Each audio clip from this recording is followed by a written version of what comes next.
तो इस लेक्चर में हम बात करने वाले हैं अमीनो एसिड मेटाबॉलिज्म के बारे में। जनरल ओवरव्यू मैंने दे दिया था अमीनो एसिड का, कौन कौन से अमीनो एसिड होते हैं, क्या क्या कंटेंट होता है उसके अंदर, इसके बारे में हमने बातचीत कर ली थी। अब हमारा कम से कम 4 या 5 लेक्चर्स होंगे कम से कम कि अमीनो एसिड का मेटाबॉलिज्म क्या क्या होता है। इस लेक्चर में मेन हमारा टॉपिक रहेगा वो एक तरीके से यूरिया साइकिल रहेगा, जिसके रिलेटेड क्या क्या डिजीज़ होती हैं यूरिया साइकिल्स की, वो हमारा मेन टॉपिक रहेगा। हॉट टॉपिक जो कि क्लिनिकल केस के रूप में पूछ सकता है आपसे। कासर हाइपर एमोनी में एक महत्वपूर्ण क्वेश्चन रहता है, इस क्वेश्चन में वो चीज़ रहती है। अब सिंपल सी बात है, एक टॉपिक तो लिख ही देते हैं बस। मेन मैं तो चाह रहा हूँ कि अमीनो एसिड में यूरिया साइकिल लिखा जाए, तो जिसका लिख रहे हैं टॉपिक का नाम है जनरल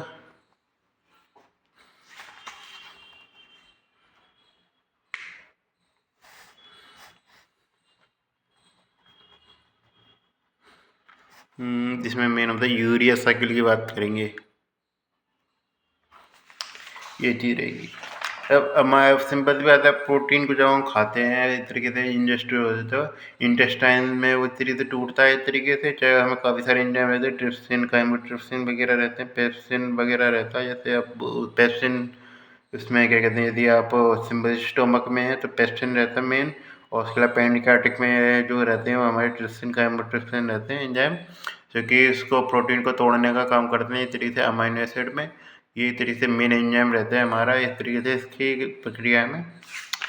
इसको लेके एक तरीके से कॉन्सेप्ट आता है, वो आता है हमारा मेस्टर्ड साइकिल्स का, जो कि क्या करता है इस तरीके से। मेस्टर्स क्या होता है, तो गामा ग्लूटाराइल सिस्टीन होता है, जो कि गामा ग्लूटाराइल ग्रुप को ट्रांसफर करता है अमीनो एसिड को, जिसके कारण वो अमीनो एसिड अंदर ट्रांसपोर्ट करने का काम करता है। तो इसलिए ये चीज़ रहती है अमीनो एसिड ट्रांसपोर्ट में। तो अमीनो एसिड ट्रांसपोर्ट की बात करके चलें, जैसे मैंने पाचन की तो बात करी थी मैंने, तो क्रिस्टल डायमेशन वगैरह रहते हैं। तो अमीनो एसिड ट्रांसपोर्ट की बात करें, जैसे मैं लिपिड ट्रांसपोर्ट बात करें, ये दोनों टॉपिक इंपॉर्टेंट नहीं है, क्वेश्चंस आते नहीं है इन पे, लेकिन मैं पढ़ा रहा हूँ क्योंकि आपको जो चाहता हूँ कि टोन जुड़ी रहे सीधे। ये नहीं कि आप खाली साइकिल साइकिल पढ़ रहे हैं, बीच में पता ही नहीं चल रहा है कि आपको क्यों चल रहा है, क्या चल रहा है, क्यों चल रहा है, किस लिए चल रहा है। ऐसा नहीं होना चाहिए। जैसे लिपिड में था तो लिपिड था, बना था, हमने कंजप्शन किया था, उसके लेकर मैंने पूरा बताया था कि लास्ट तक का एंड प्रोडक्ट तक बताया था मैं सोचा। तो ऐसे में सिंपल सी बात है, काइमोट्रिप्सिन वगैरह होती है, एंजाइम के नाम तो लिखने की जरूरत नहीं है, आपको तो आपको पता ही है, ये चीज़ रहती है। तो इसके मैं बात करें अमीनो ट्रांसपोर्ट या एब्जॉर्प्शन की बात करें चलें, इसमें चलता है हमारे एक साइकिल चलता है जैसे मिस्टर्स साइकिल कहते हैं।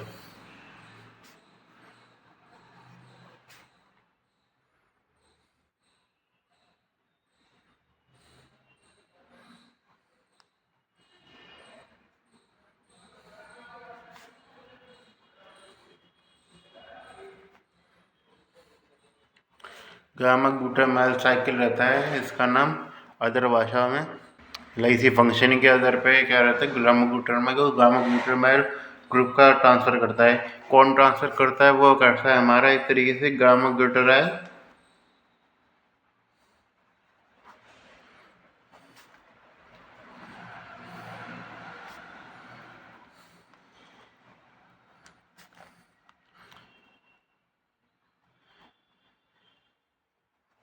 सिस्टीनाइल ग्लाइसिन। लंबे चौड़े नाम है, इसके लिए मैं बार बार ऐसे लिखित करना पड़ता है। उसका मेन उद्देश्य ये है कि लंबा लंबे ना समझ में नहीं आएंगे, अब मैं बोलूँगा, और वैसे मेरे को बोलते भी नहीं है। Gamma glutamyl cysteine glycine, cysteinyl glycine होता है, ये ट्रांसफ़र करता है हमारा गामा ग्लूटाराइल ग्रुप को अमीनो एसिड से, जिससे कारण क्या होता है, एक तरीके से एब्जॉर्प्शन हो पाता है उसका, और वो क्या करता है हमारा जो अमीनो एसिड होता है एक तरीके से एब्जॉर्ब हो जाता है एक तरीके से इसमें हमारे, जिससे ये करता है ट्रांसफ़र गामा ग्लूटाराइल ग्रुप को करता है।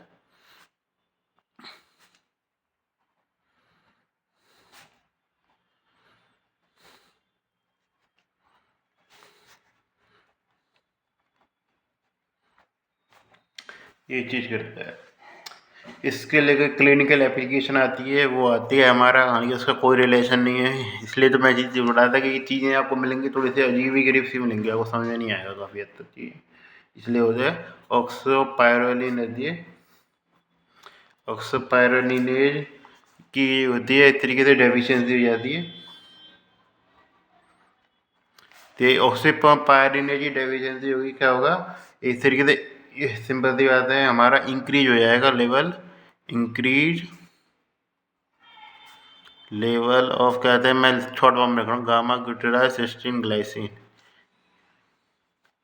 ये चीज़ रहती है, इसका लेवल इंक्रीज हो जाता है तो भी कन्वर्ट हो जाता है हमारा किस में, इस तरीके से। तो उससे क्या बन जाता है हमारा ऑक्सो,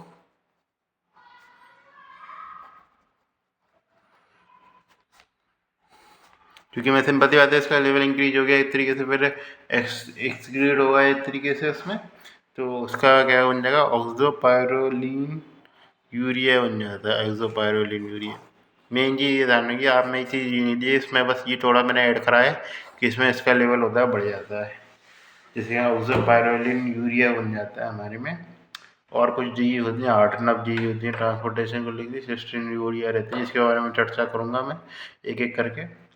तो मेन चीज़ जो आती है वो आती है इस तरीके से, हम थोड़ा सा जैसे ट्रांसपोर्ट पे बात करके चलूँ मैं, और कुछ जैसे अटरम सटरम के बारे में बातचीत करिए लेते हैं सारे बच्चे बच्चे।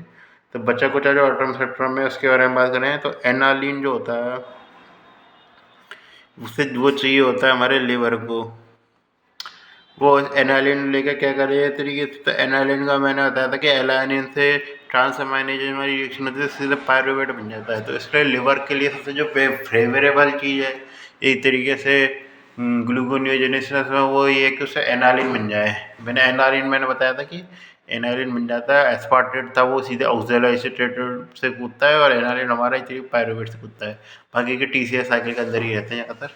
तो ये चीज़ रहती है। तो इसमें मैंने बातचीत करी थी कि पायरुवेट ज़्यादा बनेगा तो उसको ज़्यादा फायदा रहेगा, इसलिए एलानिन होता है वो इस तरीके से उसका नॉर्मल कंजप्शन जो होता है वो हमारा लिवर करता है।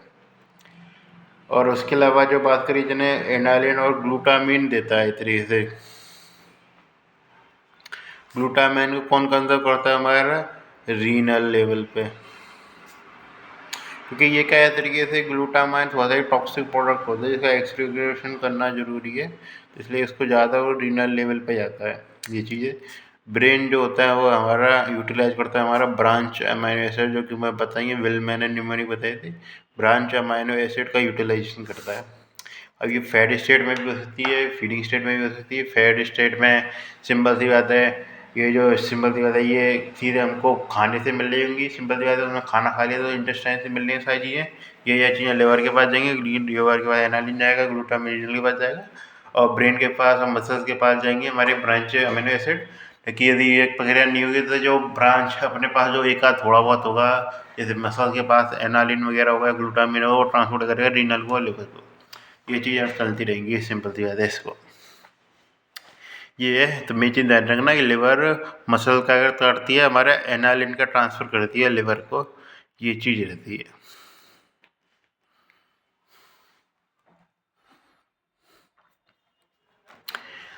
उसके अलावा और क्या होता है, जैसे अब जैसे इसकी जैसे पूरी प्रक्रिया की बात मैं बात करके चलूँ, तो ये भी प्रक्रिया बनी थी वो किस प्रकार बनी थी कि अमाइनो एसिड के मेटाबॉलिज्म की। तो अमाइनो एसिड का मेटाबॉलिज्म में मेन उद्देश्य क्या था कि तो जो एसेंशियल अमाइनो एसिड मिले हैं उससे नॉन एसेंशियल को जो सिंपल ज़्यादा शरीर के अंदर बनते हैं तो बढ़ाने तो जरूरी है, हमारे के हिसाब से कोई प्रक्रिया शरीर के अंदर ही स्टार्ट हो गई, वो उसको एक तरीके से नॉन एसेंशियल अमाइनो एसिड का सिंथेसिस होता है एक तरीके से।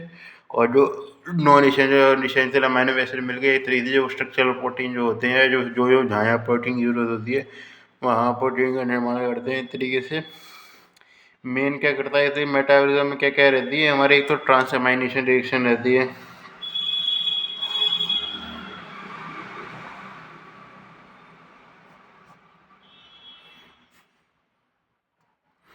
और उसके अलावा उसके बाद क्या रहती है हमारी एक तरीके से कार्बन, जिसमें क्या करता है ट्रांसअमाइनेशन में ग्लूटाम एमाइनो एसिड ग्रुप का ट्रांसफर हो जाता है, फिर क्या बन जाता है हमारा कार्बन स्केलेटन बन जाता है, फिर उसको उससे हम नॉन एसेंशियल अमाइनो एसिड है वो बना सकते हैं, या फिर उसको ग्लूकोनियोजेनेसिस वाली प्रक्रिया है उसमें डाल सकते हैं। ये चीज़ होती है। सबसे पहले रिएक्शन आती है हमारे इसमें ट्रांस अमाइनेशन वाली।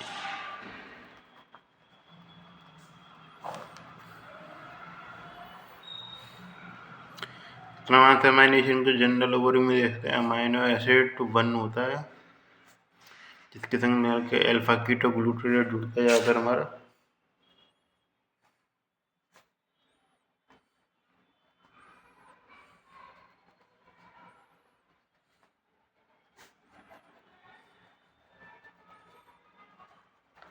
इसके संग किसी की जगह आप कुछ और भी रख सकते हैं, लेकिन ज़्यादातर अल्फ़ा कीटोग्लूटारेट का यूज़ किया जाता है इसमें। तो इसलिए इसमें अल्फ़ा कीटोग्लूटारेट रहते हैं और उससे क्या बनता है, हमारा ग्लूटामेट बनता है। दो एक तरीके से ट्रांस अमाइन रिएक्शन आती है इसमें, एक होता है हमारा AST का यूज होता है और एक होता है हमारा ALT का यूज।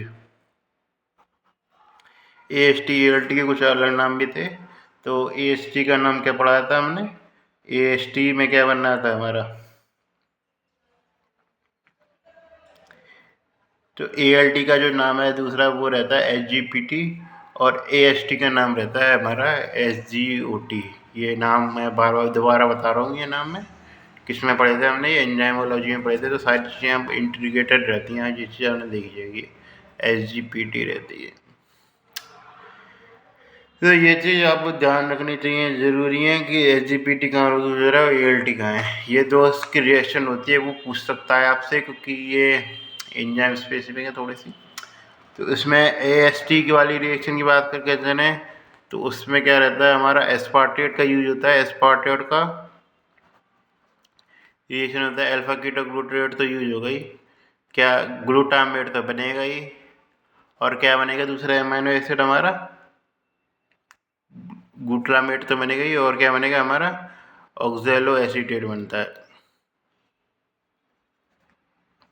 ये बनता है। ये चीज़ ध्यान रखना क्या बनता है, एक तरीके से ऑक्जेलो एसीटेट बनता है। दूसरी रिएक्शन की बारे में बात करके चलो, वो बनता है हमारा एक तरीके से, जैसे इसमें मैं बात करूँ अमीनो एसिड में तो ग्लूटामेट बनना था ज़्यादा, जैसे अल्फा कीटोग्लूटारेट दूसरे थे। उसके अलावा क्या कहते हैं, कीटो ग्रुप 2 बन जाता है किसी हिसाब से, इसमें चेंज आ जाता है, इसमें तो ग्लूटामेट ही रहता है, ये चीज़ है। और उसके अलावा मैं बात करके चलूँ एनालिन का, जो कि जैसे ये वाली रिएक्शन तो SGOT की थी, फिर इसमें एनालिन वाली की बात करूँ, एनालिन की, जिसमें क्या करता है हमारा एनालिन अल्फा कीटोग्लूटारेट होता है, एनालिन रहता है। एनालिन किसमें चेंज, ये चेंज होने का क्या बनता है हमारा ग्लूटामेट तो फिक्स ही है, और क्या बनता है हमारा पायरूवेट बनता है, जो कि सिंपल सी बात है डायरेक्ट किसमें शामिल हो रहा है, ग्लूकोनियोजेनेसिस में। इसलिए एनालिन का काफ़ी ज़्यादा कंजप्शन किया जाता है लिवर के द्वारा। ये चीज़ आपको पता होनी चाहिए। TCA साइकिल का कोई भी प्रोडक्ट होते हैं उसकी ज़रूरत नहीं पड़ती, क्योंकि ज़्यादातर हमने देखा काफ़ी सारी प्रक्रिया में TCA साइकिल के रिएक्टर होते हैं, उसकी एक तरीके से कमी हो जाती है, काफ़ी बार आपने देखा होगा। तो या तो ऑक्सैलो एसीटेट की कमी हो गई, या फिर मतलब TCA साइकिल नहीं हो रहा है। तो इस तरीके से लिवर को एक ऐसा अल्टरनेटिव चाहिए होता है जिसमें क्या कि वो TCA साइकिल का यूज़ नहीं करे, कम से कम करे यूटिलाइज उसका TCA साइकिल का। तो इसलिए क्या करता है कि वो एक तरीके से हमारा बनाने का काम करता है, एक तरीके से एनालिन का कंजम्पशन करने का काम करता है। तो ये चीज़ आपको पता होनी चाहिए कि एनालिन का उपयोग क्यों किया जाता है ज़्यादा से ज़्यादा, क्योंकि वो पायरूवेट बनाने का काम करता है। ये मेरे कुछ हद तक मेरे कॉन्सेप्ट है, ज़्यादा मैंने किताब में देखे नहीं है, जहाँ तक मेरी सोच रहती है इनके हिसाब से मेरे कॉन्सेप्ट बना रखे हैं। तो इसलिए उसको इतना ज़्यादा सीरियस लेने की ज़रूरत है नहीं इन कॉन्सेप्ट को। तो ट्रांसअमाइनेशन वाली रिएक्शन है, यह बात कर लेना क्या होता है किसमें, सिंपल सी बात है। मेन इसका जो उद्देश्य होता है ट्रांसअमाइनेशन के बनाने का, एक तरीके से तो अमाइनो एसिड को चेंज करना होता है एक तरीके से, सिंपल सी बात है। अमाइनो एसिड, एक अमाइनो एसिड से दूसरा अमाइनो एसिड बन जाता है, जिसके कारण क्या होता है हमारा एक तरीके से एक अमोनिया, जिसके कारण हम अगर दूसरे एक तरीके से दूसरा कोई जो अमाइनो एसिड है वो बना सकते हैं, जिसके कारण मेन रूप से हम इसेंशियल से नॉन इसेंशियल जो अमाइनो एसिड होते हैं उनके सिंथेसिस करना आसान है। जैसे ग्लूटामेट होता है नॉन इसेंशियल है, तो उसी तरीके से ग्लूटामेट हमारा बन गया है, सिंपल सी बात है इसी प्रकार से। तो ये चीज़ होती है, सिंपल सी बात है, मेन सिग्निफिकेंस रहता है नॉन इसेंशियल अमाइनो एसिड को बनाना, और सिंपल सी बात है ये इंटर कन्वर्जन रहता है एक तरीके से, कोई भी कभी भी हो सकता है। ट्रांसअमाइनेशन वाली रिएक्शन होती है वो कहीं भी हो सकती है, एनी प्लेस हो सकती है, इसमें कोई ऐसा प्लेस का रेस्ट्रिक्शन नहीं है, एनी प्लेस में हो सकती है, कहीं भी प्लेस टेकन, तो कहीं भी प्ले ऐसा जगह हो वो कॉरस्पॉन्डिंग एक तरीके से ग्लूटामेट, ग्लूटा वाला जो ग्रुप है, क्योंकि ये भी एक तरीके से ऐसा जो ग्रुप बन जाता है वो एक तरीके से वो किसी एनर्जी यूटिलाइजेशन में काम आता है एक तरीके से। और जो अमीनो एसिड था वो तो चाहिए था ही, तो ये ऐसी प्रोडक्ट है जिसकी उपयोगिता हर जगह रहती है, कहीं कहीं भी कहीं उपयोग कर सकता है आदमी, तो इसलिए जी जैसे मैंने कीटोन बॉडीज को लेके बनाया था, क्योंकि वो प्रोसेस हो रही है वो काफ़ी बार इस पर भी डिपेंड करती है प्रोसेस कितना होना, कि वो उसकी वो इम्पोर्टेंस कितनी ज़्यादा है उसकी, वो उससे मतलब प्रोसेस होने में जैसे ज़्यादा है, सबस्ट्रेट का रूप यूज़ तो नहीं हो रहा, उसकी तुलना में फ़ायदा कितना हो रहा है, तो इसमें सबस्ट्रेट का ज़्यादा यूज होता नहीं है, फ़ायदा काफ़ी ज़्यादा होता है, इसलिए रिएक्शन काफ़ी बार बहुत कॉमन होती है रिएक्शन प्लेस करने में, हर जगह प्लेस होती है ये रिएक्शन। दूसरी में रिएक्शन मैंने ट्रांस अमाइनेशन की बताई थी, ट्रांस डीएमिनेशन की बताई थी मैंने। और ट्रांस डीएमिनेशन की बात करके चलूँ तो ट्रांस डीएमिनेशन के बारे में ये चीज़ ध्यान रखना, ट्रांस डीएमिनेशन की रिएक्शन ओनली इन लिवर होती है। अब लिवर में क्यों होती है ट्रांस डीएमिनेशन की रिएक्शन, तो उसमें जो ग्लूटामेट जो बनाता है उसको डीहाइड्रोजनेज वाला करना था, जैसे ग्लूटामेट का भी इस तरीके से उपयोग करना चाहेंगे हम, ग्लूटामेट से फिर हमें अल्फा कीटोग्लूटारेट बनाना था, तो वो एक तरीके से वो ग्लूटामेट डीहाइड्रोजनेज वाली रिएक्शन होती है, वो सिंपल से उसका जो एंजाइम होता है glutamate dehydrogenase only only in liver रहती है ग्लूटामेट डीहाइड्रोजनेज। ट्रांस डीएमिनेशन की बात करके चलो तो उसमें क्या क्या होता है, तो ट्रांस अमाइनेशन होता है, तो इसके संग क्या होता है, तो ऑक्सीडेटेड डीहाइड्रोजनेशन होता है।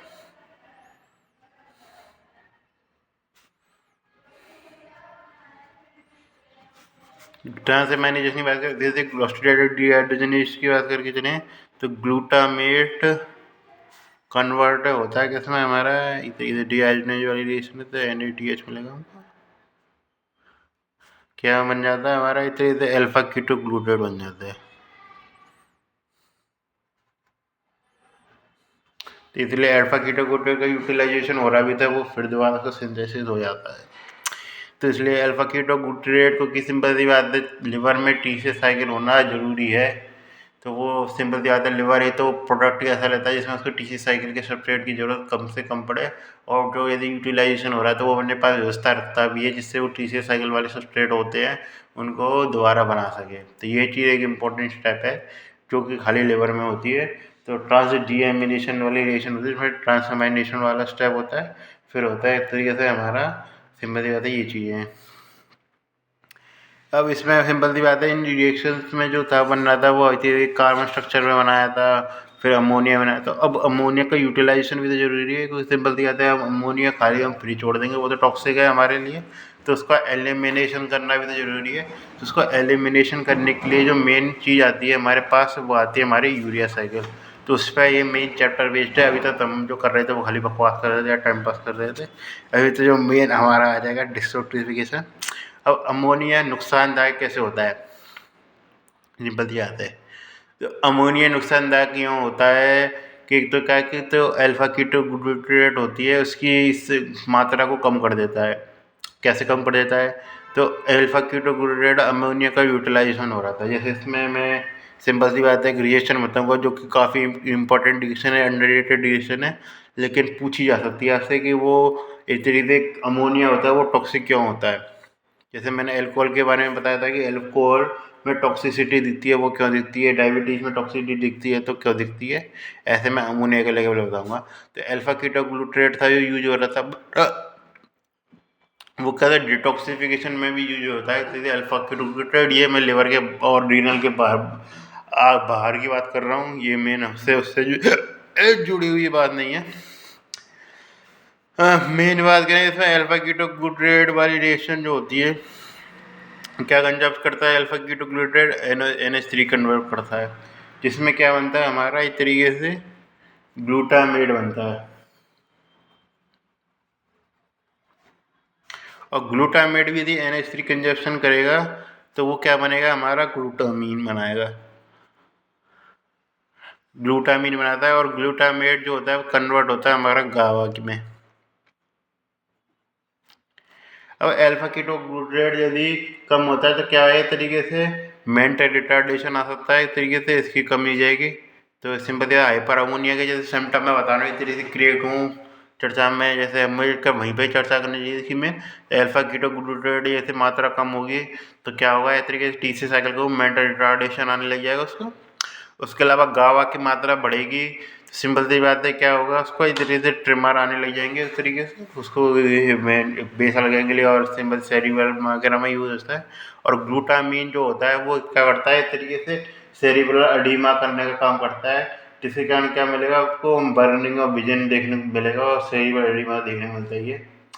और बाकी की ये सुलरिन स्पीच फ्लैपिंग ट्रिमर ज़्यादातर आपको गावा के इंक्रीजन होने से ज़्यादा बढ़ेगा, क्योंकि टोन बढ़ जाएगी उसकी, जिसके यहाँ ट्रिमर्स वगैरह आपको देखने को मिलेंगे थोड़ा सा। तो ये थोड़ा सा जैसे न्यूरोलॉजिकल डिजीज होती है वो मेन इससे जुड़ी रहती है। ये चीज़ आपको पता होना चाहिए। ये चीज़ कहाँ रिएक्शन में भाग लेती है, ब्रेन में भाग लेती है, क्योंकि ब्रेन में आपको अमोनिया होता है वो यूज होना ही होना है, वो ऐसा नहीं है। सिंपल सी बात है, वो अमोनिया सेपरेट रूप से कोई टॉक्सिसिटी क्रिएट नहीं करेगा। वो क्या करता है कि एक तरीके से उसको निकालने में जो चीज़ें यूज हो रही है उससे टॉक्सिसिटी क्रिएट हो रही है एक तरीके से। ये चीज़ ध्यान रखना। तो उसका लेवल होता है वो ज़्यादा नहीं होना चाहिए, क्योंकि अमोनिया के लेवल सिंपल सी बात है नॉर्मल लेवल पे बात करें तो अमोनिया रहता ही रहता है एक तरीके से, क्योंकि सिंपल सी बात है ट्रांसअमाइनेशन वाली रिएक्शन मैंने बताई थी, वो इस तरीके सारे ब्रेन टिश्यू हुआ या कहीं हुआ वो इस तरीके से यूज हो रही थी। तो इसलिए अमोनिया का मतलब ये नहीं है कि अमोनिया की टॉक्सिसिटी का मतलब बाहर से अमोनिया आ गया उससे टॉक्सिसिटी होगी, इससे कोई मतलब नहीं है। अमोनिया सिंपल सी बात है निकलेगा ही निकलेगा, जरूरी है वो अमोनिया निकलना, बस उसका लेवल ज़्यादा नहीं होना चाहिए। लेवल ज़्यादा की जगह कम करने के लिए क्या करेंगे, उसका क्लियरेंस करेंगे। क्लियरेंस किससे होगा कि सिंपल सी बात है, हमको अमोनिया को ज़्यादा से ज़्यादा क्लियरेंस करना जरूरी है, ये चीज़ है। अब क्लियरेंस कैसे होता है उसका, तो टॉक्सिसिटी रिमूवल में क्या होता है, हमारा जो ग्लूटामिन होता है उसके लेवल को बढ़ने नहीं दिया जाता है। ग्लूटामिन के लेवल को बढ़ने नहीं दिए जाने से क्या होगा, इस तरीके से जो हमारा क्या होगा, जो लिवर है वो ग्लूटामिन को कंजर्व करता है, जिसके अंदर सिंपल सी बात है अमोनिया प्रेजेंट होता ही है पहले से, क्योंकि सबसे ज़्यादा अमोनिया ग्लूटामिन में ही है। तो उसके बाद जो रिएक्शन होती है वो लिवर में होती है, जिसमें क्या होता है, जो ग्लूटामिन होता है उसको क्या करता है, हमारा ग्लूटामिक एसिड में कन्वर्ट करता है एक तरीके से ग्लूटामेट में। ग्लूटामेट में कन्वर्जन होता है और क्या निकलता है हमारा, एक तरीके से अमोनिया निकलता है। तो ये रिएक्शन होती है वो लिवर में होती है, जिसमें क्या होता है, एक तरह से ग्लूटामेट की मात्रा जो एक तरीके से कम हो जा रही थी, इसमें कन्वर्जन थे वो नहीं होती। तो ग्लूटामेट की मात्रा कम नहीं होगी, अल्फा कीटोग्लूटामेट की मात्रा फिर बढ़ती रहेगी, क्योंकि ग्लूटामेट से फिर ट्रांसअमाइनेशन वाली रिएक्शन उल्टी भी हो सकती है, दोनों तरफ से आती है, जिसमें अल्फा कीटोग्लूटामेट की मात्रा भी बैलेंस रहेगी। क्योंकि सिंपल सी बात है, ये अमोनिया सिंपल सी बात है हम कम कर देंगे तो क्या होगा, क्योंकि ये रिएक्शन इस तरफ जाने जाए, इस तरफ चलने लग जाएगी, ग्लूटामेट लेवल बढ़ गया, तो जरूरी थी ना कि B6 से वो गावा में कन्वर्जन हो, अमोनिया का लेवल कम हो गया, सिंपल सी बात है अल्फा कीटोग्लूटामेट को ग्लूटामेट में कन्वर्ट होने की ज़रूरत ही नहीं है, तो क्या होगा, ग्लूटामेट अल्फा कीटोग्लूटामेट में चेंज हो जाएगा, जिसके कारण ये रहती है इफेक्ट आने में भी स्टेप रहती है। ये थोड़ा कॉम्प्लेक्स चीज़ है, इसलिए मैंने इसको शुरुआत में समझाने का प्रयास किया, मुझे पता है बाद में आप इतना ज़्यादा सोने लग जाएंगे, ज़्यादा ध्यान देंगे नहीं इस पर। तो इस प्रकार ये ग्लूटामेट होता है जिसके कारण अमोनिया बनता है एक तरीके से लिवर के अंदर। तो ये लिवर की बात हो रही है, तो लिवर ने क्या निकाल दिया, हमारा अमोनिया निकाल दिया। तो यहाँ से अब इस तरीके से हमारा जो ट्रैपिंग थी अमोनिया को पकड़ने का काम था अलग अलग जगह से, वो एक तरीके से ख़त्म हो गया अमोनिया को पकड़ने का। फिर अब हम बाद में आते हैं, हम लास्ट स्टेज में आते हैं एक तरीके से, जिसका हमारा सबसे मेन टॉपिक है वो है हमारा यूरिया साइकिल। इस तरीके से यूरिया बनाने की प्रक्रिया हमारी, यूरिया साइकिल में बात करके चलें। जैसे मैं थोड़ा सा स्टैंड सही कर लेता हूँ, होगा उससे अपना, मैं चाहता हूँ ढंग से देखें इसको। हाँ, तो यूरिया साइकिल के बारे में बात कर रहे हैं, तो यूरिया साइकिल में सबसे पहली स्टेप क्या क्या होती है। यूरिया साइकिल में सबसे पहली स्टेप होती है अमोनिया से स्टार्ट होगी। तो कार्बन डाइऑक्साइड होती है और अमोनिया होता है, वो आपस में जुड़ते हैं। जुड़ने के बाद वो रिएक्शन में पार्टिसिपेट करते हैं और कार्बोमाइल फॉस्फेट बनाते हैं।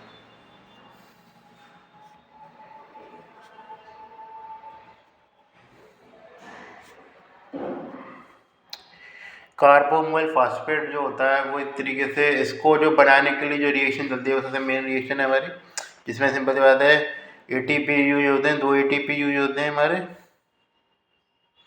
ये 2 ADP निकलेंगे। और उसमें एक रिएक्शन में सिंपल सी बात है कार्बोमाइल फॉस्फेट सिंथेज 1, ये जो एंजाइम होता है वो यूज होता है हमारा इस तरीके से इससे प्रक्रिया में। 2 कहाँ यूज होता है, 2 मैं बता दूँ तो इस तरीके से यूज होता है यहाँ पे हमारा पायरीमिडीन सिंथेसिस का काम चलता है। कोई वाकई जो रिएक्शन है इस तरीके से हमारी कुछ हद तक इसी से ही स्टार्ट होती है हमारी रिएक्शन वहाँ पे। तो इसलिए जो 1 होता है जो वो यूरिया साइकिल में यूज होता है, ये चीज़ ध्यान रखना। 2 मत लिखना जाना, ब्लंडर माना जाएगा, ये छोटी मोटी गलती नहीं मानी जाएगी। कार्बोमोल फॉस्फेट से सिंपल सी बात है क्या बनता है हमारा, सिट्रोलिन बनता है। मेन बीच के प्रोडक्ट याद रखने जरूरी है, बीच बाकी रिएक्शन से पता चल जाएगी। सिट्रोलिन से बनता है हमारा आर्जिनोसक्सिनेट,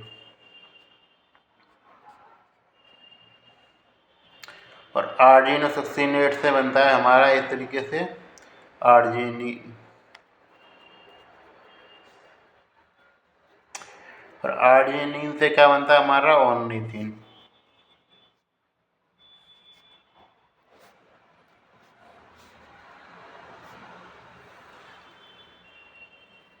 तो कार्बोमोल फॉस्फेट भी तरीके सबस्ट्रेट के रूप में भाग ले जाता है हमारा, इसमें एक तरीके से जुड़ जाता है, इस तरीके से रिएक्शन में जुड़ जाता है। ऑर्निथिन होती है ये भाग लेती है। सिट्रोलिन उससे लेकर ऑर्निथिन तो ट्रांसअमाइनेशन वाली टाइप की रिएक्शन होती है। ट्रांस ऑर्निथिन ट्रांस कार्बोमाइलेज वाला जो होता है इस तरीके से वो एंजाइम इसमें यूज होता है, ऑर्निथिन ट्रांस कार्बोमाइलेज। और सिट्रोलिन होता है उसका कन्वर्जन होता है ऑर्जिन सब्स्टिट्यूट में, तो सिंपल सी बात है एटीपी यूज होता है और सिंपल से ईएमपी निकलता है हमारा। तो सिंपल सी बात है लेने के बाद वहीं पे आ गई 2 एटीपी की, ये चीज़ होती है। और सिंपल सी बात है ऑर्जिन सब्स्टिट्यूट सिंथेस होता है इस तरीके से, सिंथेस सिंथेस यानी कि बाद की स्टेप लिखेंगे हम, बाद की आर्जिन सब्स्टिट्यूट सिंथेस, और लाइज आर्जिन सब्स्टिट्यूट लाइज यूज हो रहा है, जिसमें ध्यान रखना इस तरीके से फ्यूमरेट बन जाता है। फ्यूमरेट आप ध्यान होगा किसका प्रोडक्ट है हमारा, टीसीएस साइकिल का प्रोडक्ट रहता है। टीसीएस साइकिल का प्रोडक्ट में मैलेट वगैरह बन जाता है, मैलेट ऑक्सीलोक्सिडेट वगैरह ये चीज़ बनता है। ये चीज़ है malate aspartate, malate aspartate shuttle ध्यान होगा शायद आपको। तो सिंपल सी बात है ये चीज़ रहती है। शटल ध्यान रखिए कितने शटल होते थे, हम पढ़ते थे 3 शटल पढ़ते थे। एक तो सिट्रिक एसिड वाला शटल पढ़ता था हमारा, सिट्रेट वाला। एक ऐसे सिंपल मेलेट एस्पार्टेट वाला पड़ता था। मेलेट एस्पार्टेट का क्या होता था, टीसी साइकिल तक प्रोडक्ट को पहुँचा यूटिलाइज करने के लिए, टीसी साइकिल तक प्रोडक्ट को पहुँचाने के लिए यूज होता था मेलेट एस्पार्टेट शटल था जो। और उसके अलावा जो हमारा एक शटल था वो रहता हमारा सबसे महत्वपूर्ण था कार्नेटिन शटल, ये चीज़ है। अर्जिनोसिडेट यहाँ पे मेन हमारा यूरिया बनता है, जिसमें हमारा H2O से क्या इसमें कन्वर्ट होता है यूरिया से।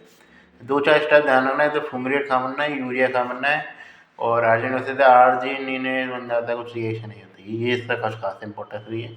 प्रत्येक एंजाइम को लेकर डिसऑर्डर क्वेश्चन पूछा जा सकता है। प्रत्येक एंजाइम को मेन जो क्वेश्चन पूछा जाता है वो आपसे हाइपर अमोनियमिया से रिलेटेड पूछा जाता है, जिसका मेन जो कॉज होता है वो रहता है इस तरीके से। मेन जो फाइंडिंग मिलेगी वो मिलेगी आपको एंजाइम को लेकर, वो मिलेगी 1 वाली, क्योंकि उसके कार्य जो थोड़े बहुत जो दूसरे सिम्टम है जिसके बारे में मैं बताऊँगा।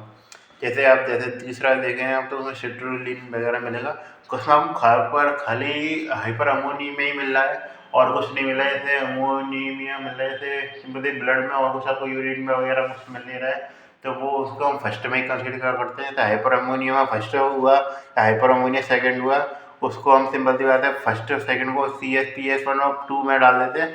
बाकी के फिर सब्सट्रेट के अनुसार, जैसे कि सिट्रुलिन ज़्यादा होता है सिट्रुलिनीमिया बनाएंगे, यूरिया बना देंगे, और हाइपर आर्जिनिनीमिया बना देंगे।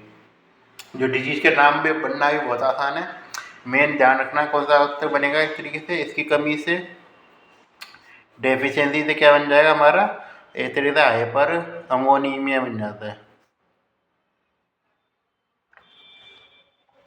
ये रहती है इसकी डिजीज।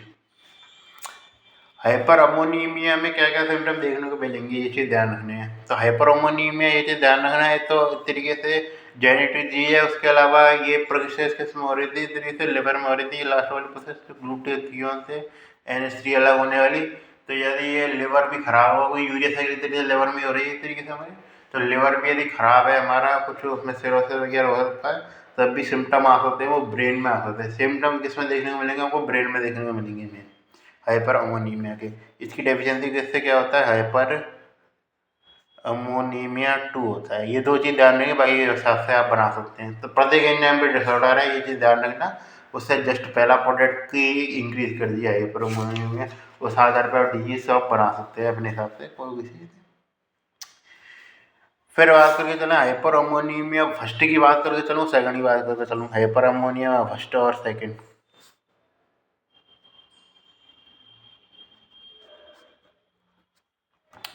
हाइपर अमोनीमिया फर्स्ट की बात करके चलें तो उसमें जो मेन चीज़ आती है वो देखने को मिलती है, वो मिलती है हमें 3H सिंड्रोम। इसमें ध्यान रखा 3H रहते हैं हमारे। सिंपल सी बात है, 3H कैसे रहेंगे? तो उसमें क्या रहेगा, एक तो हाइपर अमोनीमिया तो रहेगा ही, सिंपल सी बात है, हाइपर अमोनीमिया रहता है, अमोनिया रहेगा, एक तो हाइपर अमोनिया। और दूसरा क्या रहता है हमारा, इस तरीके से सिंपल सी बात है, एक तो हाइपर अमोनीमिया रहेगा ये तो, और इस तरीके से क्या रहेगा, इस तरीके से फर्स्ट की सेकंड की बात हो रही है। तो सिंपल सा था, हाइपर ये 3H सिंड्रोम इसमें नहीं आता है। जैसे मैं थोड़ा सा करेक्शन कर लेता हूँ, मेरी इसकी गलती हुई। तो 3H सिंड्रोम के लिए अलग डिजीज है, चलो उसको अलग से पढ़ ही लेते हैं इस तरीके से, पढ़ना निकाल ही लेते हैं अपना एक। तो सिंपल सी बात है, मैं बात करें चलूँ तो हमारा आता है 3H सिंड्रोम, जो कि इनसे थोड़ा सा अलग है। ये पूछ सकता है आपसे, क्योंकि ये मतलब सिंपल से एंजाइम से रिलेटेड नहीं है, ये होते थे ट्रांसपोर्ट फंक्शन से रिलेटेड हमारा। तो इस तरीके से इसमें क्या होता है, इस तरीके से ट्रांसपोर्ट डिफेक्ट आता है, ट्रांसपोर्ट फंक्शन नहीं होता, ट्रांसपोर्ट डिफेक्ट क्या कहते हैं, ornithine, transport defect of ornithine रहता है, ऑर्निथिन ट्रांसपोर्ट नहीं होता, ऑर्निथिन। तो ऑर्निथिन ट्रांसपोर्ट नहीं हुआ, सिंपल सी बात है, ऑर्निथिन से मेन एंजाइम है, कोई सिंपल सी बात है, सब्सट्रेट नहीं हुआ तो एंजाइम कमी हो ज़्यादा, वो क्या फ़र्क पड़ रहा है, ऑर्निथिन ट्रांसपोर्ट ही नहीं हो रहा है। तो ऑर्निथिन मेन इसमें रहता है सब्सट्रेट, इसमें यूटिलाइजेशन का, तो इससे क्या बन जाएगा, इसमें हाइपर अमोनिया जल जाएगा, हाइपर अमोनीमिया मिलता है। और क्या मिलता है हमको हाइपर अमोनीमिया के अलावा? और जो मिलता है वो बनता है हमको, सिंपल सी बात है, हाइपर ऑर्निथीमिया मिलता है। तो ऑर्निथिन ट्रांसपोर्ट नहीं हो रहा है, उसका यूटिलाइजेशन नहीं हो रहा है, तो ऑर्निथिन जहाँ पे भी इकट्ठा हो रहा है, इकट्ठा हो ही जा रहा है, तो ऑर्निथीनीमिया मिलता है। और तीसरा क्या मिलेगा इस तरीके से, हमारा हमारा मिलेगा होमोसिस्टीन यूरिया का एक्युमुलेशन मिलेगा।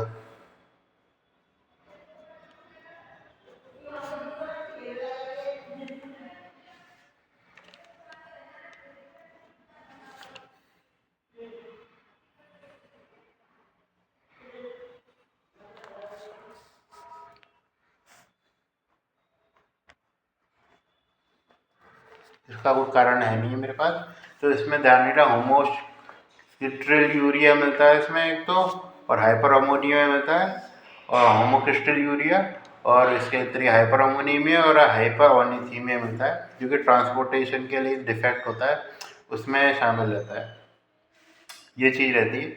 अब सिंपल सी बात है, सिम्टम बात करते हैं हाइपर अमोनिया के कैसे मिलेंगे, तो सिंपल सी बात है, हाइपर अमोनिया में कौन कौन से सिम्टम मिलते हैं? अब हाइपर अमोनिया किसके कारण भी हो सकता है, हाइपर अमोनिया चाहे वो हिपैटिक कॉज के कारण हो, चाहे वो किसके कारण हो, एक तरीके से जेनेटिक हो, जो कि हम सिंपल सी बात है एंजाइम डेफिशिएंसी की बात कर रहे थे। हाँ, तो इसलिए उसमें क्या क्या सिम्टम मिल सकते हैं, तो हमारे एक तो हमारे आ गए फ्लैपिंग ट्रिमर,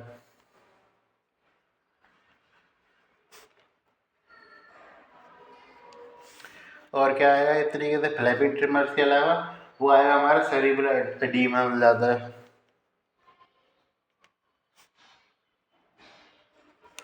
और उसके बाद बर्निंग ऑफ विजन मिल जाता है,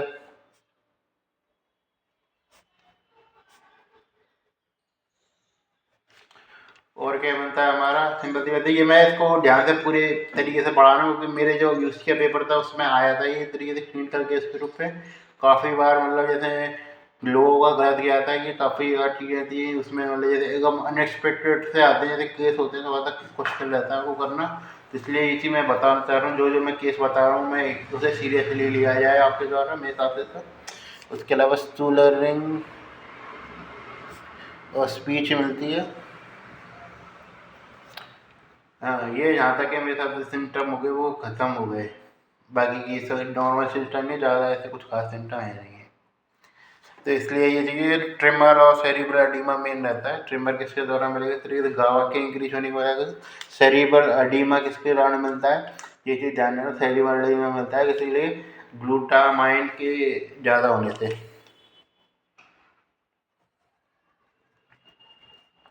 ग्लूटामाइन ज़्यादा हो जाएगा तब मिलेगा हमारा सेरिब्रल एडीमा। ये चीज़ ध्यान रखना, फ्लैपिंग टिपर गामा क्या है, बर्निंग विजन ब्रेन स्पीच, ये सिम्टम देखने को मिलते हैं। ट्रीटमेंट में बात करते हैं, ट्रीटमेंट पूछ सकता है आपसे, तो इसमें तो ध्यान रखना है, तो लैक्टोज हो सकता है, लैक्टोज दे सकते हैं। उसके अलावा डिक्रीज प्रोटीन डाइट को डिक्रीज कर सकते हैं, और प्रोटीन डाइट देनी भी है तो उसमें सिंपल सी बात है, आर्जिनिन की मात्रा ज़्यादा कर सकते हैं। देना भी है तो आर्जिनिन दे दीजिए, देना भी, और ऐसे कुछ खास देने की ज़रूरत नहीं है। और सिंपल सी बात है, और क्या हो सकता है इस तरीके से,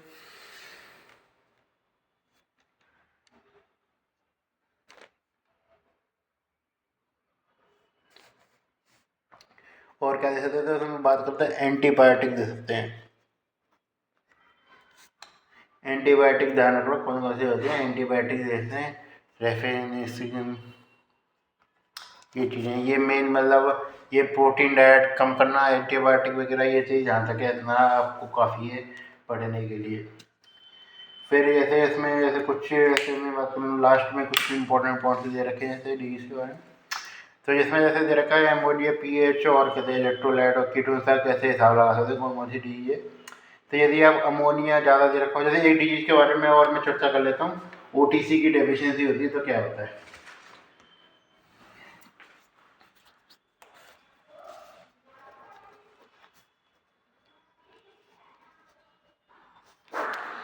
ओटीसी की डेफिशिएंसी होती है तो ये ध्यान रखना, ये एसिलिंग है, यानी कि बॉयज़ में मिलेगी। इससे क्या मिलेगा, सिंपल सी बात है, हमको सबसे चीज़ मेन बता दे रही है वो एरोटिक एसिड यूरिया मिलेगा।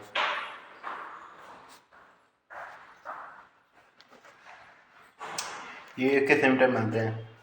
फिर मैं बात करूँ, जैसे मेरे इसमें दिया हुआ है, क्या दिया हुआ है थोड़ा सा, कि थोड़े से एक तरीके से सिम्टम को पहचानने के आधार पर आप बता सकते, डिफरेंशियल डायग्नोसिस लिखा हुआ है इस तरीके से हाइपरअमोनिमिया का।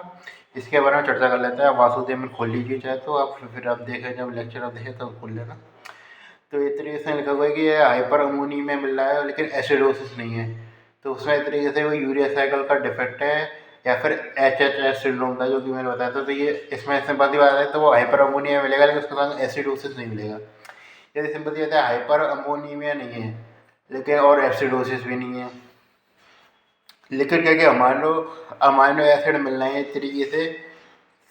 सिंपल सी बात है कि इसमें एनालिसिस जो हम यूरिन एनालिसिस कर रहे हैं उसमें मिलने हैं, तो इसके क्या क्या जैसे अमाइनो एसिड का एब्जॉर्प्शन नहीं हो रहा, क्योंकि किस में होता है हमारा, वो होता है हमारा मापे सीरप यूरिन डिजीज में होता है। इसमें एरोमेटिक अमाइनो एसिड का एब्जॉर्प्शन नहीं होता है, एलिफेटिक या पता नहीं एरोमेटिक होते हैं। अमाइनो एसिड का मापे सीरप यूरिन डिजीज के बारे में चर्चा करूँगा मैं, जितना बात नहीं है इससे। फिर उसके अलावा दे रखा है NH3 नॉर्मल हो या एसिडोसिस हो, इसमें क्या है एनायन गैप कीटोन यूरिया है, तो क्या मिलता है हमारा, वो ऑर्गेनिक एसिड डिसऑर्डर मिलते हैं। क्या बना था हमने, तो इसके बारे में चर्चा करेंगे, ऑर्गेनिक एसिड डिसऑर्डर के बारे में।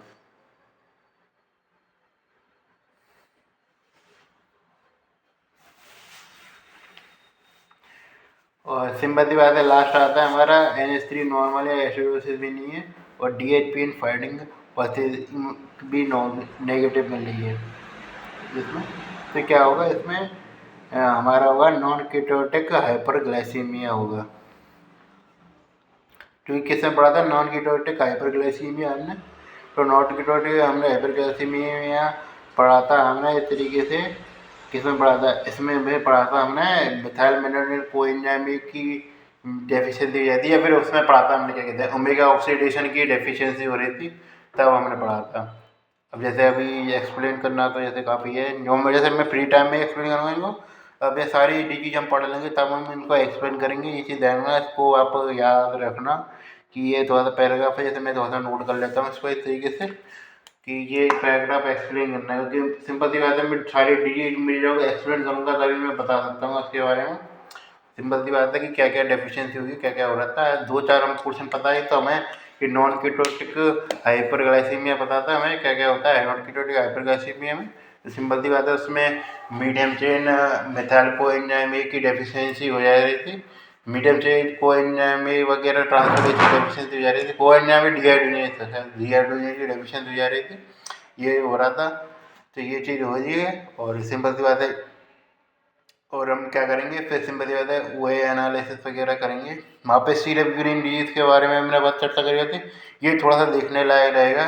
एनायन गैप कीटोन यूरिया वाला ये चीज़ रहेगी थोड़ा सा, इसके बारे में चर्चा करेंगे हम अगले लेक्चर में। तो प्रोटीन के लेक्चर अभी के लिए चलते रहेंगे, मतलब वो भी तो बहुत सारे लेक्चर बचे हैं। ठीक।